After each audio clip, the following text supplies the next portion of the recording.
Sige, palakpakan natin ng Diyos. Grabe, no? Sabi, nakalimutan ni Bench na you are attending the 4:30 p.m. service and we do two things here. We honor God and we make disciples. At hindi lang, no? Nakita niyo po yung sa video, hindi lang tayo dito nag-make disciple. Nakita po natin dito pa sa Pilipinas nakilala ng isang Indian yung Panginoon. Salamat at I am always blessed that I am part of a movement here in the Philippines that really make disciple not only in the Philippines but the rest of the world. Ang ganda-ganda nung kwento, no, Mama? Imagine kung gaano kadami ang mga tao sa India and we have one person na nadala dito at doon ngayon siya ay nagiging bahagi ng Honor God and make disciples. Okay po? Kaya salamat sa Panginoon.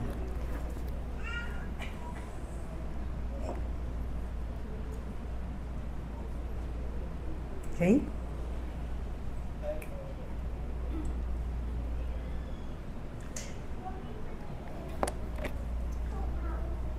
Ulit.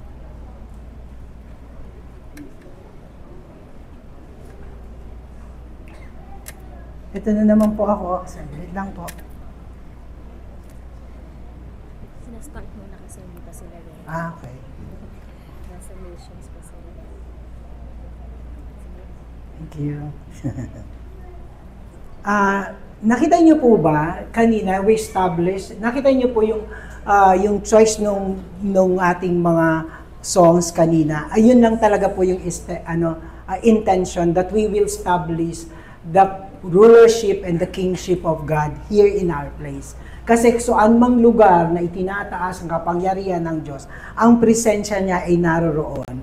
At merong nangyayari sa lugar na kung saan siya tinataas. And as we do that kanina, hindi lang dito sa lugar ng may kawayan yung ginawa natin. We are raising and really enthroning the throne of God para sa Pilipinas. Kaya yung prayer natin become even more kasi we invited the Holy Spirit and the presence of God, hindi lang dito, kundi sa buong Pilipinas. And you just pray that so much when we established and the greatness of His name ang itinaas natin. Naramdaman nyo ba yung kapangyarihan ng Diyos na bumababa at dadaloy, hindi lang dito, patungo sa Pilipinas na ating pinanalangin. At hindi lang sa Pilipinas, when we lift up His name, buong mundo po. Maraming pong salamat. And then, sabi nga natin, there is this phrase na traveling light. Ano ba ibig sabihin ng travel light?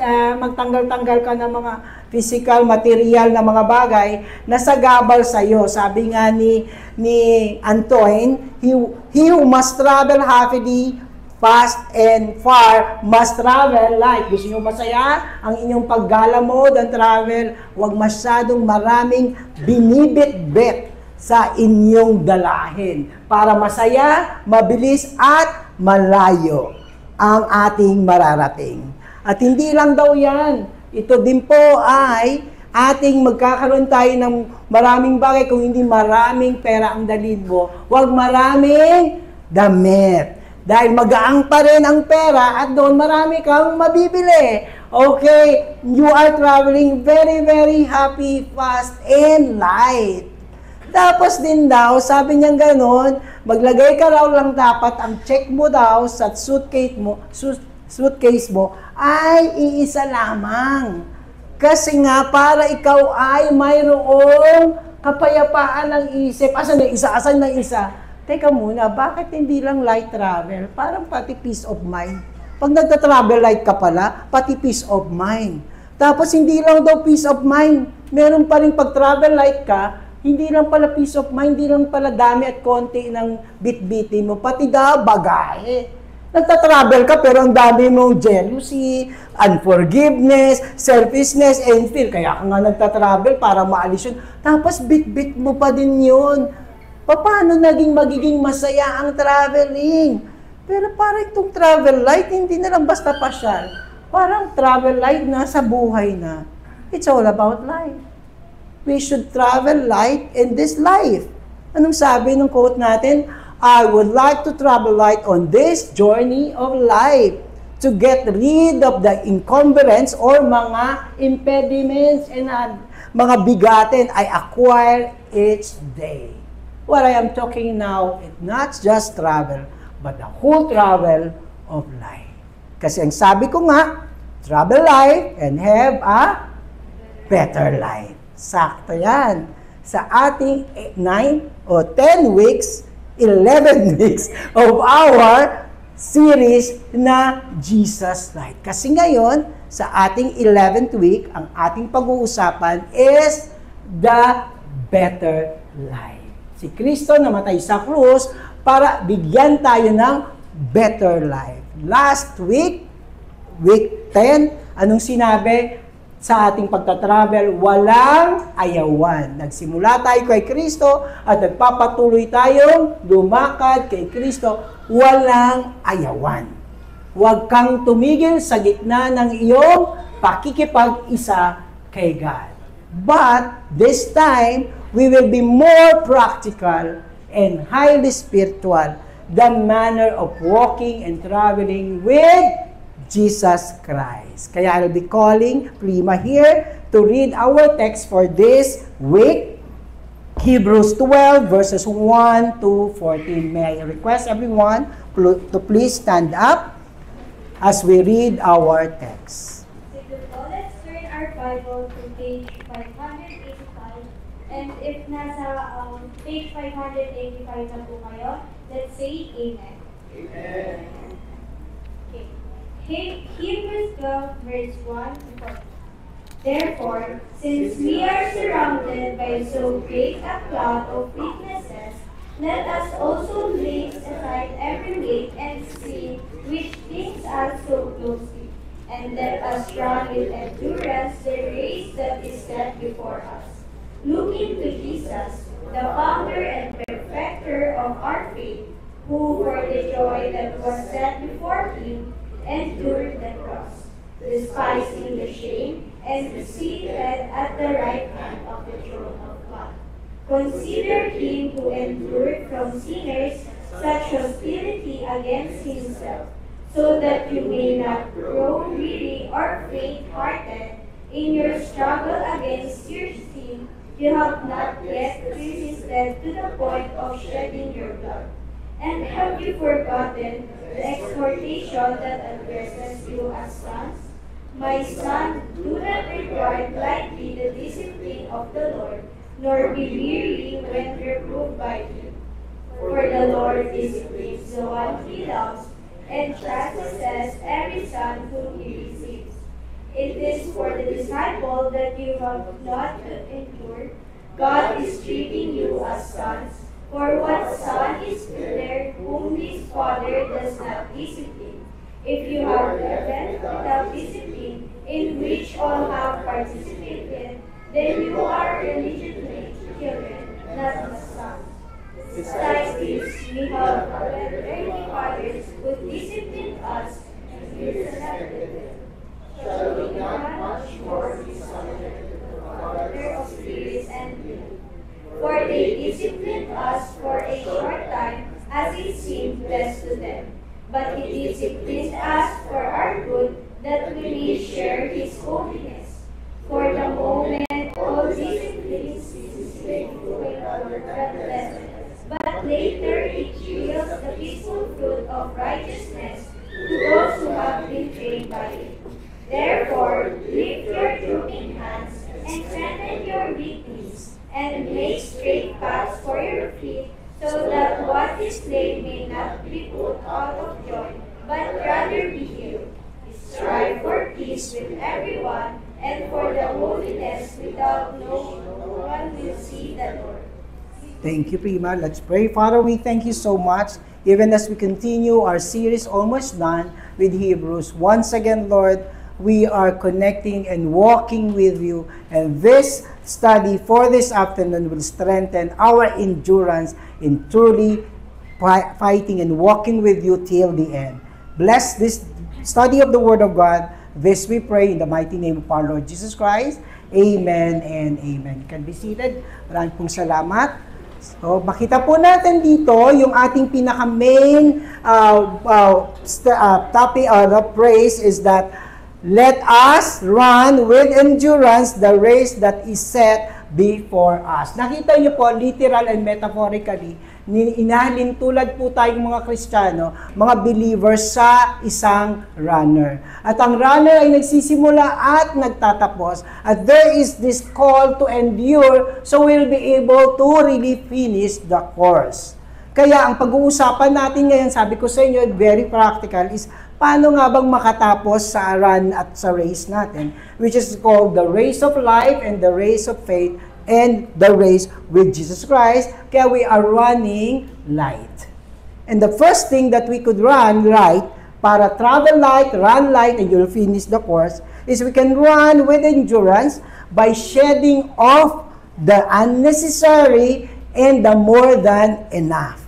Di ba po, mas madali itong ma-relate ng mga first audience ng Hebrews. Kasi po sa kanila, nagsimula, nung panahon nila, nagsimula ang Olympics. Na ang pinapanood na iniintay na event sa Olympics nila noon ay ang running, yung long distance run. At alam na alam nila to, kaya yung author, yun yung ginamit, mabilis pag-relate kagad. And in the same way, kaya runner din ang sinasabi natin, kahit wala tayo sa Greek at wala tayo sa Olympic, hinahalin tulad. At anong sabi ng ating author? Let us lay aside every weight and sin which clings so closely. Alam niyo po ba, bakit daw tinatanggal lahat yung mga dapat, mga unnecessary, pagtatakbo ka? In fact po, ang mga runner noong athletics noong time na yon ay hubad na tumatakbo. At tingnan nyo din po sa panahon ngayon, hanggat maaari, ninipisan nila yung kanilang damit kasi kabigatan yon. So, hindi lang yon tungkol sa kanilang running very light with their light na gear o gamit, sila din po ay nag-training ng very hard. Anong tinatanggal? Nililay aside fats and flesh. Kita niyo, may nakita ba kayong kung totoong athlete na matindi? Diba sila yung mga slim? Hindi talaga yung hindi bulky na parang weightlifter. Kasi nga, mabigat yung flesh, lalo namang mabigat ang taba, yung fats. Kaya dinagawa nila yon. At hindi sila mag-strip off ng fats and flesh kung hindi sila nag-train very hard. So may ganun. At hindi din sila magiging ganun kung mayroon silang disiplina sa kanilang diet. So makita nyo kagad, kagad yung sinasabi, ang dami dapat daw nating i-strip. Kasi ang additional weight ay magpapahamper sa ating pagtakbo. At pag madaming mabigat masyado ang ating dalahin, hindi ka masyadong makakapag-endure. Okay po? So what are these dapat na strip off natin? The unnecessary weight. Number one thing is that is excessive intake of pleasure. Ano ibig sabihin po ito? Things and activities that gives enjoyment and delight. Wala namang malasama dito. Pero what makes it become weight, nagiging kabigatan siya, when the pleasure become the ultimate good and happiness. Parang yun lang, hindi ko pwedeng bitawan to. Nakakita na ba kayo nag-ML, nandun sa LRT, tinagano na ng girlfriend, tama na yan, kasi ultimate good yun sa kanya. That's a weight. Kasi ang anumang nagbibigay sa'yo ng delight at pleasure na yun lang yung ultimate mo, it's a way. Diba? Nagpatakbo ka dito, ito yung takbo mo, pero ang bigat-bigat kasi meron kang hindi nililet go. May hindi ka ini-strip down, inaalis sa'yo. Tapos, ang primary motivation mo for action is to have pleasure. Eto, di ba? Hindi na kumakain. Kasi yun yung ultimate goal. Kasi sabi niya, eto ang nagpapasaya sa akin. Ano ba?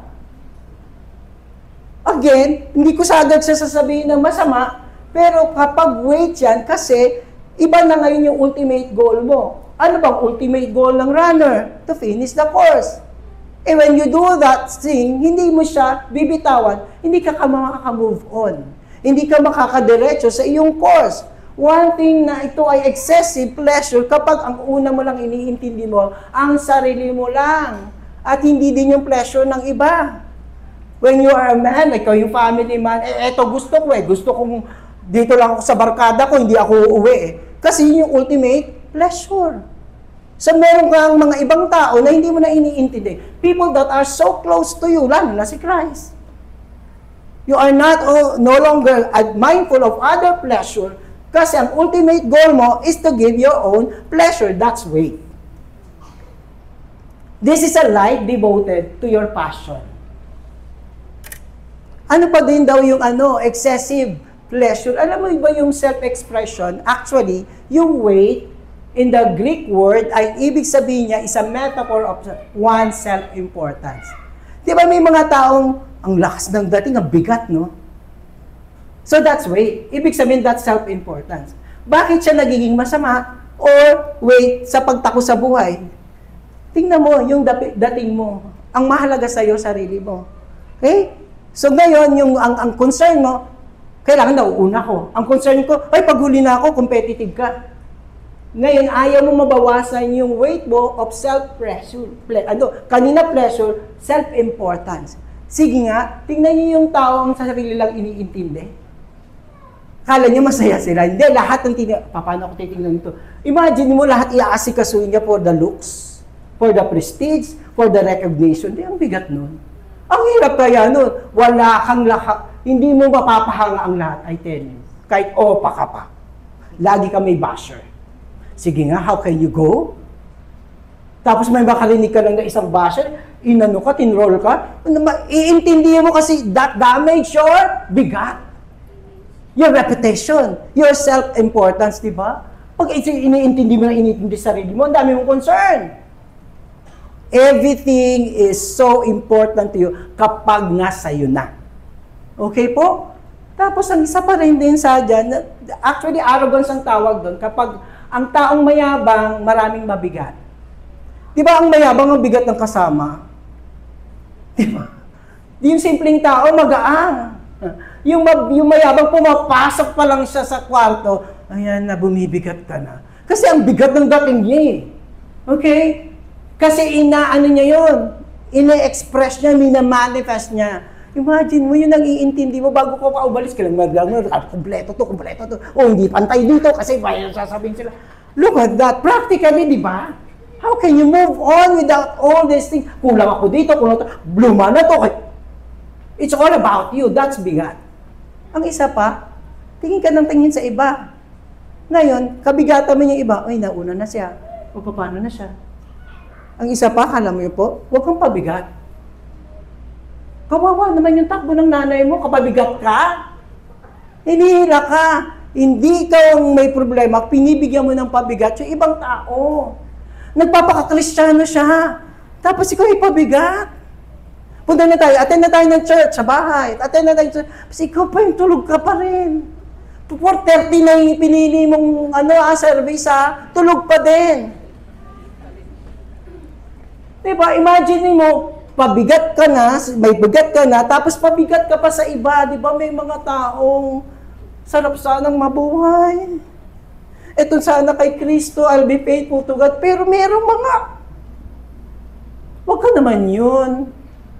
Kasi hindi lang sarili mo, yung binibigatan, hindi makamove on, may iba pang tao, this is worse.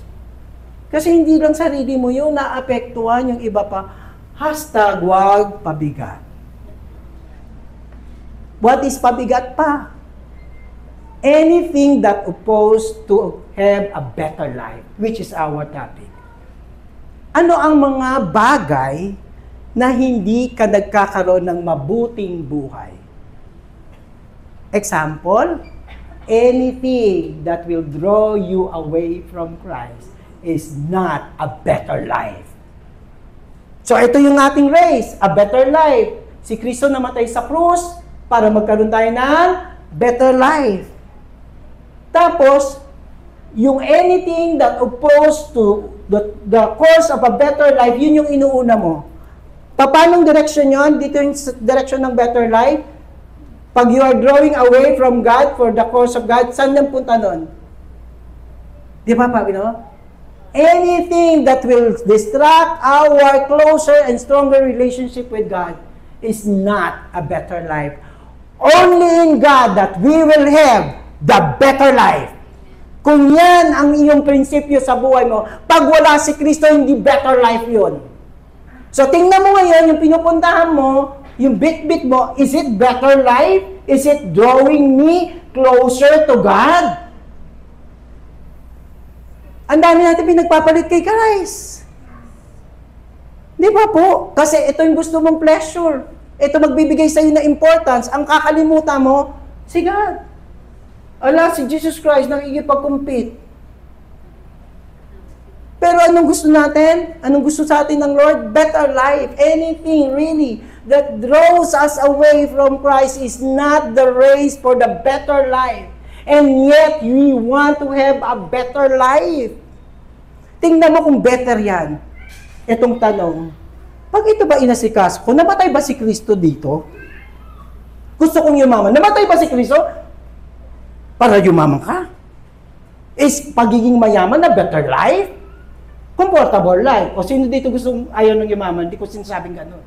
Ang sabi ko lang, may mga bagay na mas mahalaga sa atin, binavalue natin, pero titingnan mo, namatay ba si Kristo sa binavalue mo? Sa kotse mo?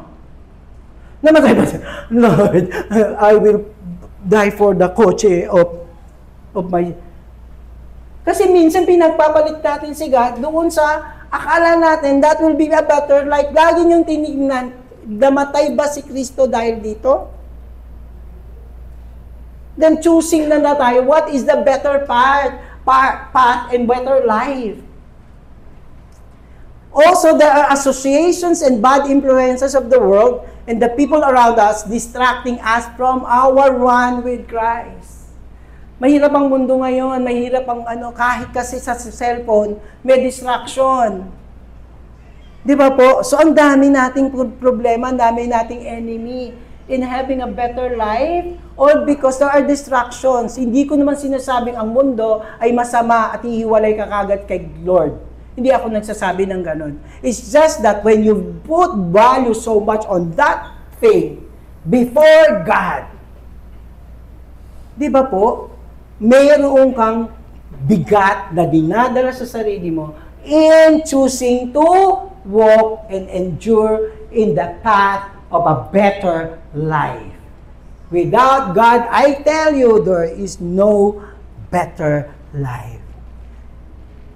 Isa pa po, harmless and otherwise useful things which would be weight. Ayoko maging very legalistic dito. Masama yan dito. Pero alam niyo ba ang bagay na harmless, similingam, so wala namang masama sa MLI. Lagi lang ako sa ML. Wala din naman masama Netflix. Wala din masama maraming bag. Walang masama. Pero pag excessive, anong tawag mo doon? Pag excessive Netflix, excessive chika, excessive to, nagiging better life yun. Sige nga, tumatakbo ka, ganyan ka. Yung nga, naghahanap talaga ako ng walang binigay sa akin si Google. Nahanap ako ng naka-attire ng runner. Pero ganyan yung bit-bit. Wala akong makita. Ito na lang mountain climber. Sige nga, tumakbo ka. So these are excesses. They may be not harmful, they may be not wrong, but with excesses, hindi tayo makaka-move on sa better life at sa pagtakbo natin with Christ. Let me quote dito para sa better life natin. Anong sabi? Kita nyo, si Paul, napakamabait siya kaysa sa akin. Anong sabi niya? All things are lawful. O, diba? Malaya naman, okay naman. But not all things are helpful. Titingnan mo yun. Makakatulong ba sa akin to sa better life? Kahit ako ay malayang gawin ito, mga anak, ayoko naman maging bawal to. I am also not preaching. Bawal to. Pero ang tanong ko, kung hindi ko sasabihin bawal to, tanongin nyo, is it helpful? Makakatulong ba to sa akin? Para maging mabuti ang buhay ko? Ganun lagi. Makakatulong ba ito? Kung wala ako nito, better life pa ba? Susunod, all things are lawful, but not all things can build up. Makakapagtaguyod ba to ng mabuting buhay at mabuting pagkatao ko?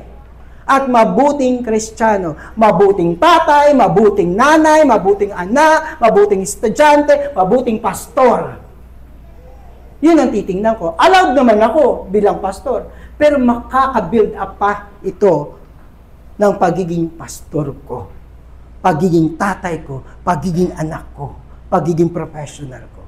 All things are lawful. Kasi alam niyo po, ang anong context nito? Sabi ng mga Corinthians, wala na pala tayo sa law. Malaya na pala tayo. Ang sabi ni Paul naman sa kanila, sige, malaya nga kayo. Makakatubuti ba yan? Makakataguyod ba yan ng mabuting buhay? Lagi yun ang tanong. Kaya ayoko magsabi, bawal to, binibigay ko po sa inyo ang pag-assess if it is building us a better life. Hindi lang. Sabi pa rin, all things are lawful for me, but not all things are helpful. All things are lawful for me, but I will not be dominated by anything. Una, hinahanap-hanap mo siya. Di ba po? Ganito yung addict. Una-una, hinahanap-hanap. Susunod, di mo na hinahanap. Ikaw muna hari. Ikaw muna master. Susunod, alam niyo po yung addict, hindi na siya master. Pag sinabi nung droga, dito ka. Di ba? Ano na siya? Under the mastery or ng addiction. Kailangan hindi ka ma-master ng anything that you think are lawful and free. Kasi hindi ka na free kapag master ka ng ibang tao. Ang nakakatawa pa doon sa isang tao, vape lang. Di ba hindi mo mabitawan? Ilang beses meron na akong kina-counsel ko, tama na yan. Pero sabi niya, bakit hindi ko mabitawan? Sino na master? All things are lawful. But don't be allowed yourself to be mastered by anything. Our only Lord and Savior is God.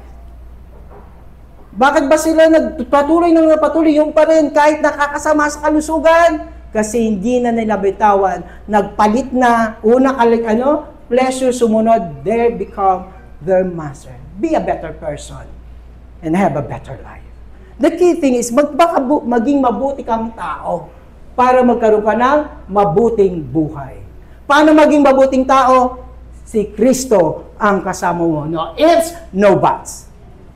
Pag wala si Kristo, kahit ano pang gawin mo, you will never be a better person. And the author continues, Let us also lay aside sin which clings so closely. Tingnan mo, meron bang ganitong Meron bang ganitong runner? May bit-bit, Di ba po, how can he run? Kaya kailangan lay aside mo yung mga bagay. Again with Paul, anong sabi niya sa Ephesians? Bago pa ako kay Paul, tingnan mo, which clings so closely, yung sin which clings so closely. Huwag niyong sabihin hindi kayo vulnerable. Tandaan nyo, lahat tayo madarang ng tukso. Meron tayong inherited sinful nature. Kahit ako'y pastor, hindi ako magmamalaki. Kaya anong gagawin mo? Dapat mo siyang bitawan kasi mismo sabi nung author ng Hebrews, huwag kang magyabang kasi mabilis kang matukso. Sin clings so closely. Kaya, balik na ako sa sinabi ni Paul. Ano sabi niya sa Ephesians 4:20? Put off what? Old self which belongs to your former manner of life and corrupt through deceitful desire. Kailangan mong letting go.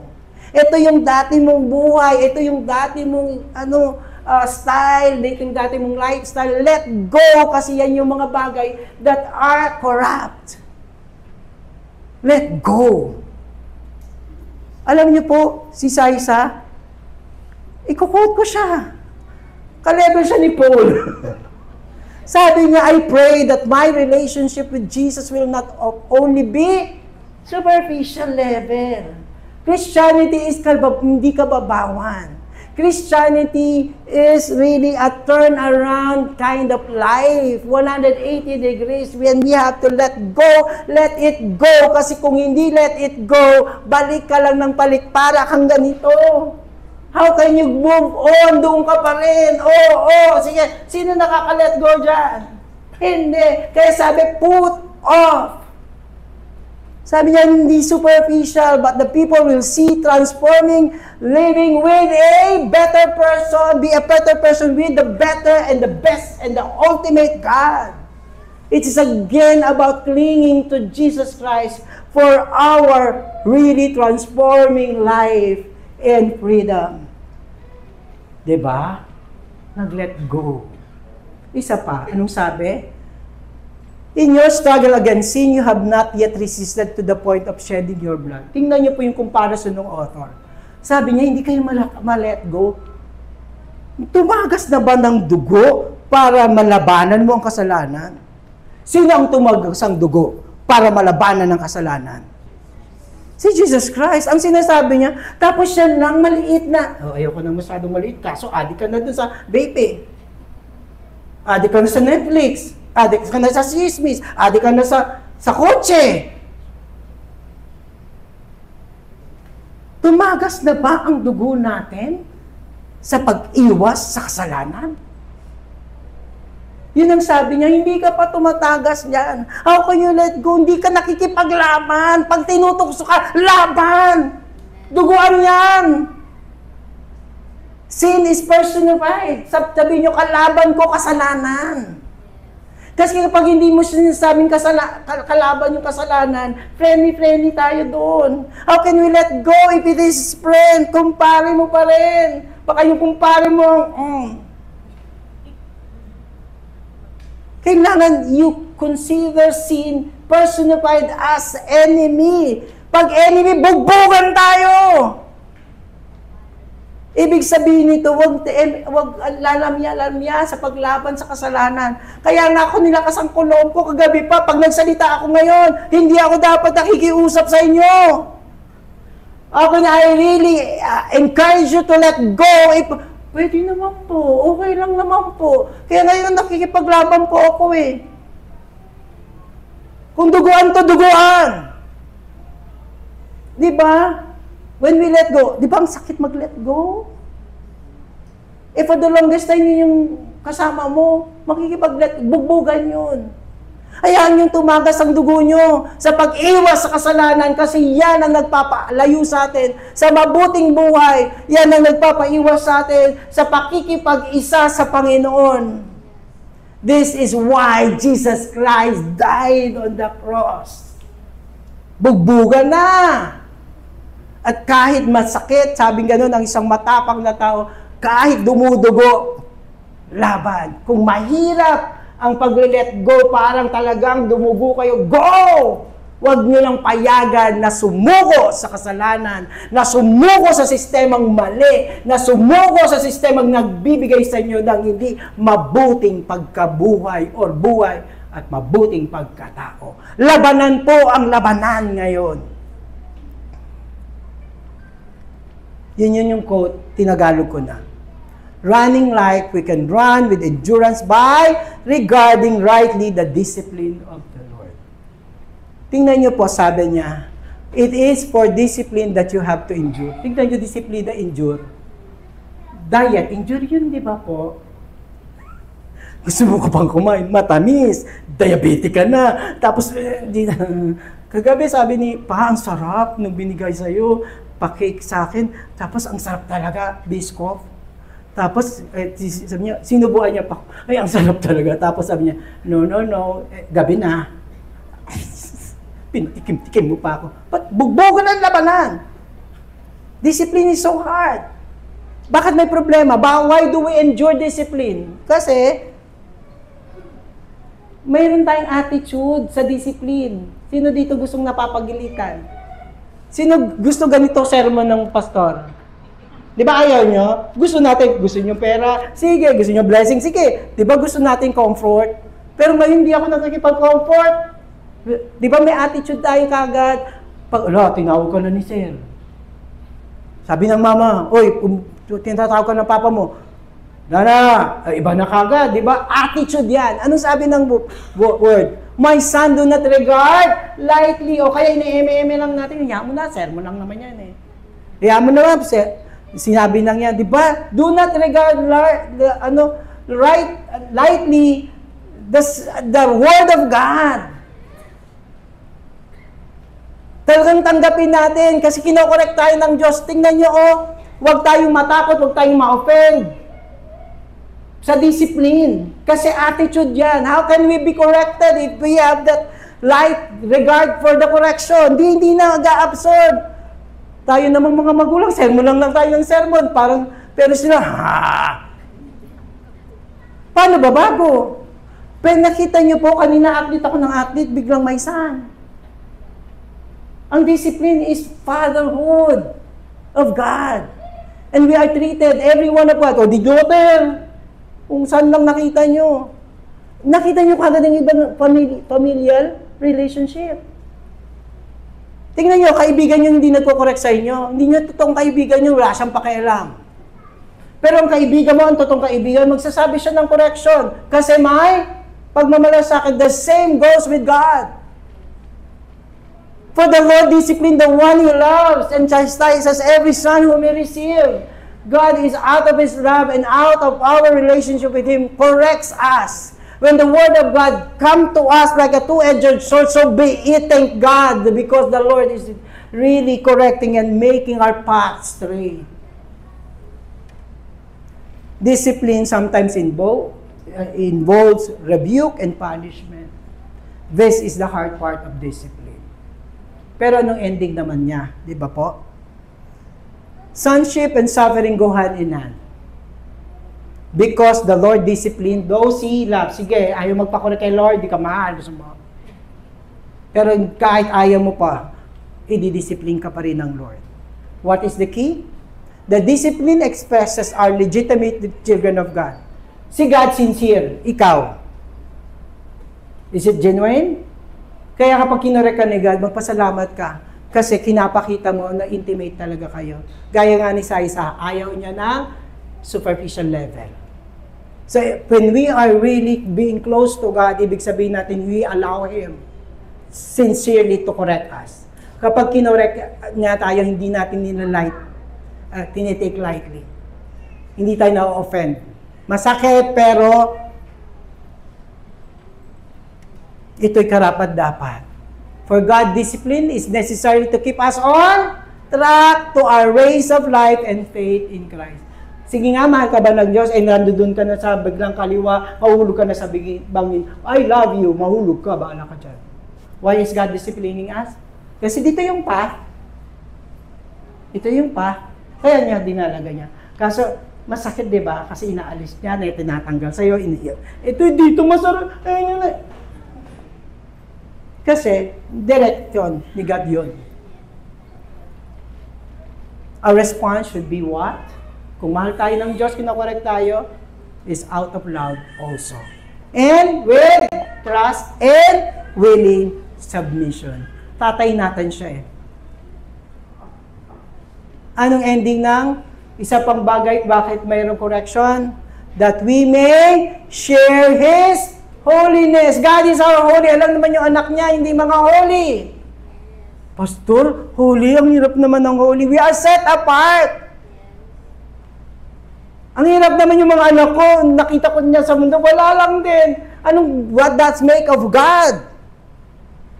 We share His holiness. God is giving us His holiness. Kaya niya tayo kinokorek. At anong ending ng discipline? It yields peaceful fruit of righteousness. For the meantime, it's so difficult. But at the end, di ba? God's holiness is distinctive life and character, and so with His children here and now. Although discipline is painful, but it produces good results. Painful kasi exercise ka ng exercise. Mahirap.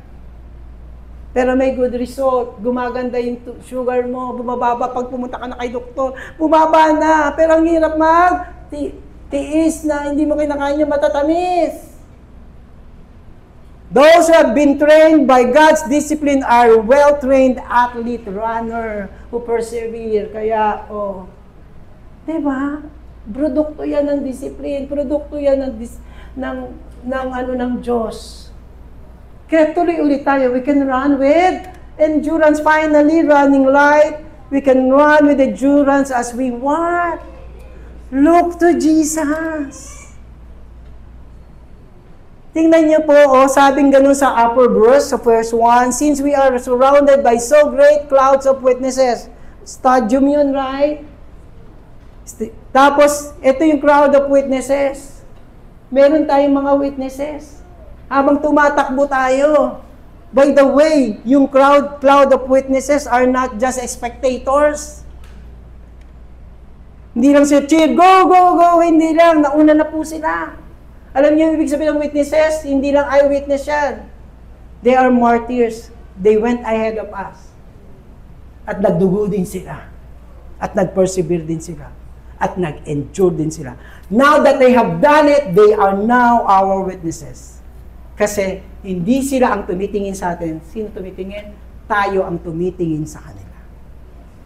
Alam niyo po ba sa stadium? Stadium.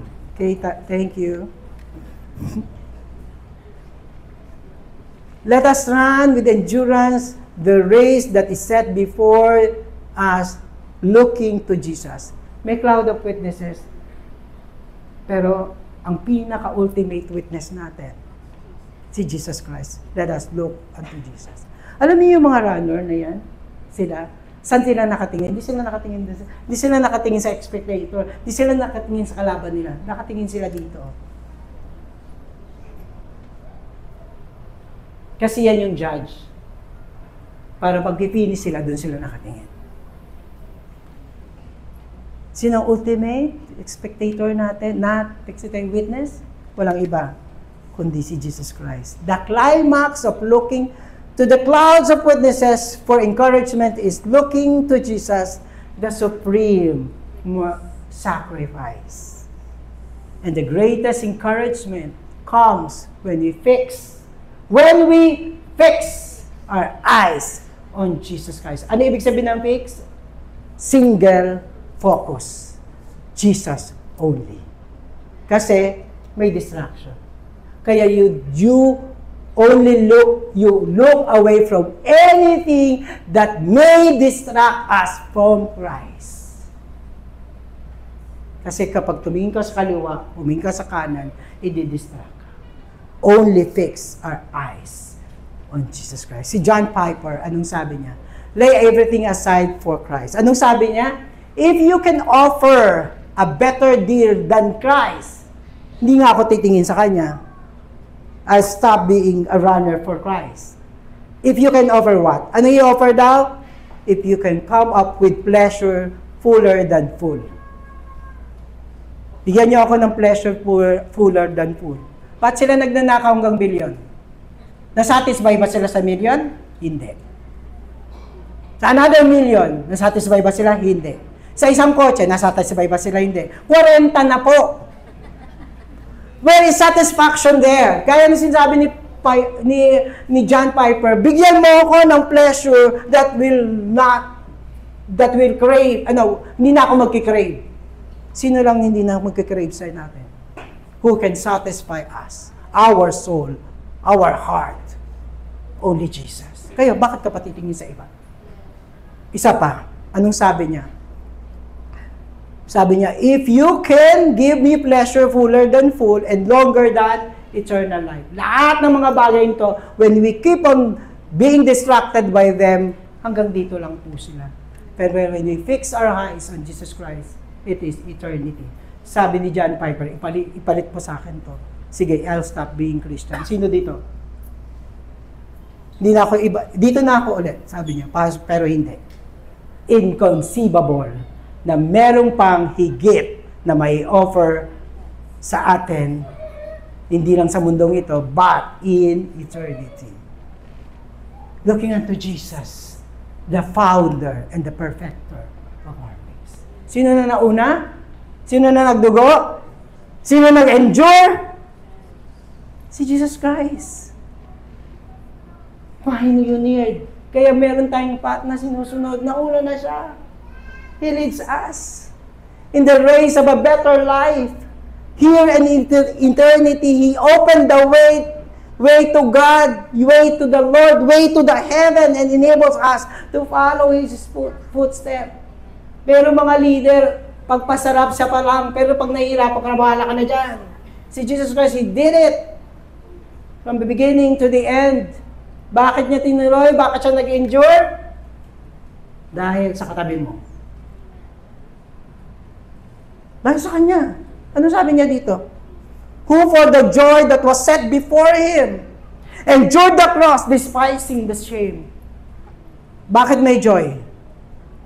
Sino iniisip niya? Masakit, mahirap, nakakahiya. Pero bakit siya nagpatuloy? The joy there at the finishing line. Sino yung nandoon? Yung katabi mo. Yung nasa harap mo. Yung nasa likod mo. The joy that He can give us the better life. The joy that He can give us an overall eternity and salvation. I will die for you.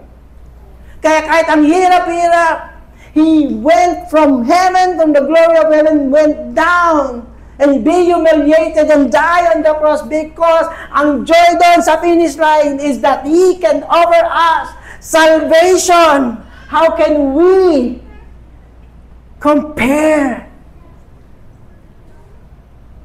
He endured and then we compare and we choose not Him.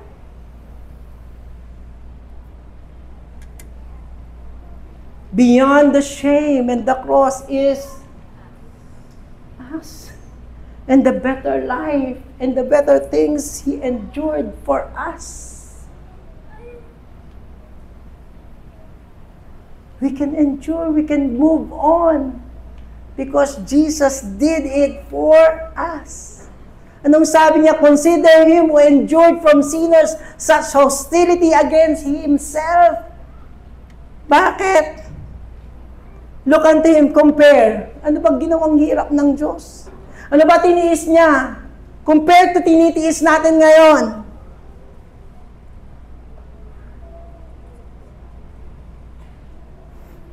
How much more He had to endure that we have. Kaya sabi nung author, compare mo nga. Hindi ka nga pa nga dumugo eh. Siya dumugo. And He gave His life. Then compare the endurance of the Lord. Tapos ang dami nating reklamo. Ang dami nating hindi mag-give up. Jesus Christ gave up the glory of heaven for all of us that we could have hope for eternity. Hindi tayo matatakot pumunta sa impyerno. Or because God endured. Look at His endurance for encouragement. Kaya na ito naman, positive side.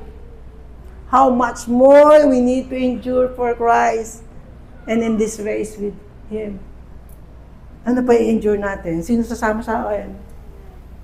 Sa katabi mo. Let's go. How much more we can endure? Dapat hindi mo dapat kinukumpara. But rather, sasabi mo, Lord, yes, I'll endure. I'll let go. Ang hirap-hirap nito, but I'll let go. Dapat tinatanong na natin ito, not to gain pleasure and more about ourselves, about the things of this world, but how much more that we could fight and then endure so that other people can also hear Jesus Christ. It is not only for ourselves, but for others, how much more, Lord, that we can endure. Imbis na matakot sa endurance. Pero sabi natin, Lord, sige, Lord, looking unto Jesus, the founder, worship Him please, and perfecter of our faith. Asa na siya ngayon? Sabi, founder and what? Perfecter of our faith. Tapos niya, tinapos niya na. Kaya yung hope natin hindi nakabalag sa alanganin. We can endure so much more because it is done. Because it is finished by God. Ano siya? Sabi na, saan na ngayon na si Kristo? Nasaan na siya ngayon? He is seated at the throne of the heavens.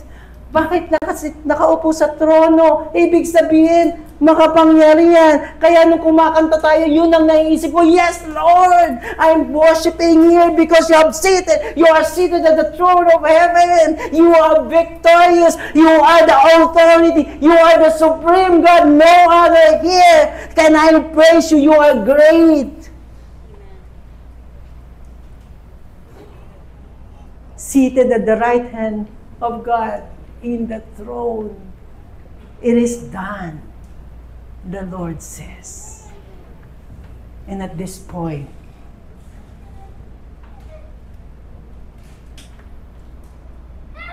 He has realized things for all of us, giving a perfect basis for our faith and for really running the race kahit na-endure tayo. Once again, even as we pray, let's travel light and have a better life. At this point, makipag-usap tayo kay God. Lord, ano ba para makapag-travel ako sa race na to? Lighter. What are the things that I have to let go? Hindi ko sinasabing mga masasama itong mga dapat na ito. Ang sabi ko lang, i-place nyo lang siya sa tamang lugar. Nauuna pa rin si Kristo.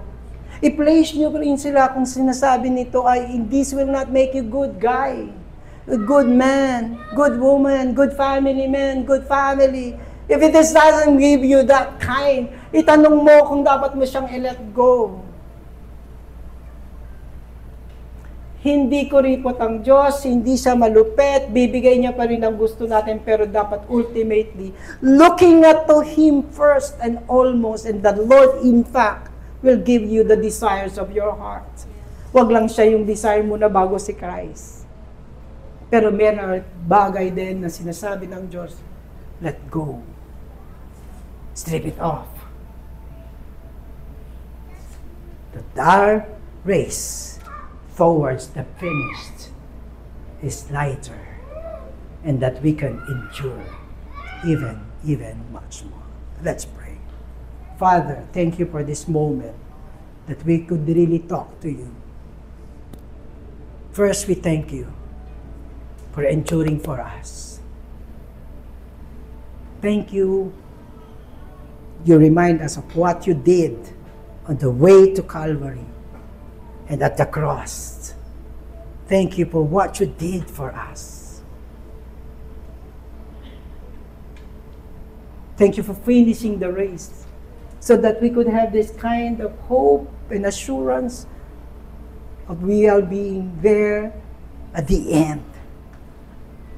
Pero this time, Lord, you want to lay aside, to let go of things that does not give you honor and glory.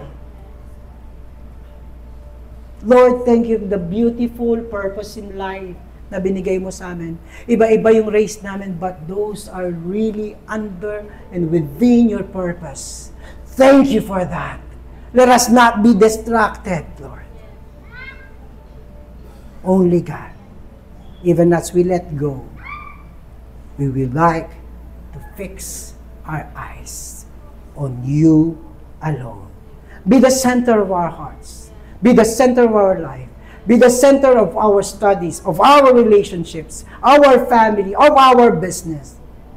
And I tell you, God bless your family. God bless your relationship. It is pleasing to God. God bless your home's business, because that is God's promise and purpose in you, that you will be called blessed persons and blessed people. The Lord planned and really died for that better life here, now, and eternity. Receive the blessing of God of better life and better persons. Father, we thank you. Thank you for answering our prayer. Thank you, Lord, for accepting all the things that we are laying down before you at the feet of your cross. Nililay down namin to. And the Lord is telling you, I am honored, I am blessed all the things that you have submitted. The Lord is blessed. The Lord is blessed. The Lord is blessed. And at this time, let us all together declare, He is seated at the throne of grace and glory. Let us meet Him there, and let's worship and declare the goodness and the greatness of God. Stand up po. Lahat tayo sabay-sabay nating ideklara ang pagpupuri at pagpapasalamat, ang pagiging Diyos ng ating Panginoon. Maraming pong salamat, Lord. And only ang response lang namin ay to worship you, to praise you, and to glorify your name. And we say, Amen, amen, and amen. Let's worship our God. Your name is the highest, your name is the greatest, your name stands above them all. All thrones and dominions, all powers and positions, your name stands above them all. Your name is the highest, your name is the greatest, your name stands above the Lord. And the nations, all powers and positions, your name stands above.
Di po, ibigay natin na Panginoon ang pagpapasalamat at pagpupuri.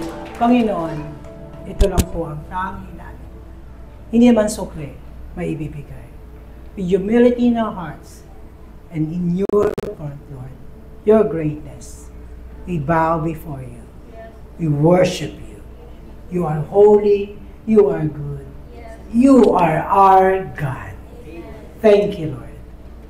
Maraming pong salamat. Ito po ang aming samo at dalangin sa pangalan ni Jesus. Amen and amen.